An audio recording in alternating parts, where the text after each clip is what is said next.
Ouagadougou.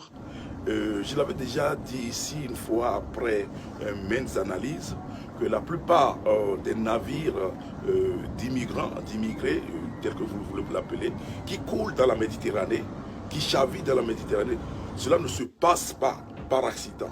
J'avais dit qu'il y a il y a des gens qui les coulent par espèce. Et les gens s'en sont moqués. Les gens pensaient que j'exagérais, je ne sais pas, ou bien je ne sais pas, j'étais trop dramaturge, ou bien dramatique. Mais voici aujourd'hui une preuve. Voici l'image troublante devant vous.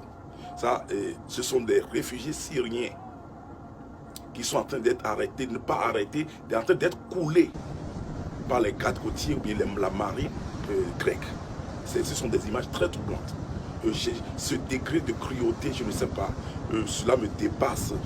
Je n'ai pas les mots pour le qualifier. Donc, c'est à nous de faire le boulot. Il faut que cette image soit partagée, fasse le tour du monde, pour que vraiment cela atteigne le cœur des gens de droit, cela atteigne les gens de droit pour que les gens réagissent. Parce que on parle de droits humains, mais ça m'étonne que, je ne sais pas, l'armée, les gardes-côtes, c'est une faction de l'armée avec de l'éthique.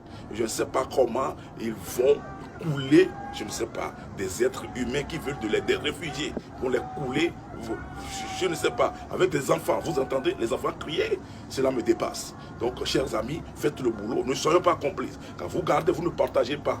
Vous êtes aussi complices. Donc, partagez pour que cela circule. Cela crée vraiment de l'outrage. Sinon, vraiment, les mots me manquent. Portez-vous bien, que Dieu vous bénisse.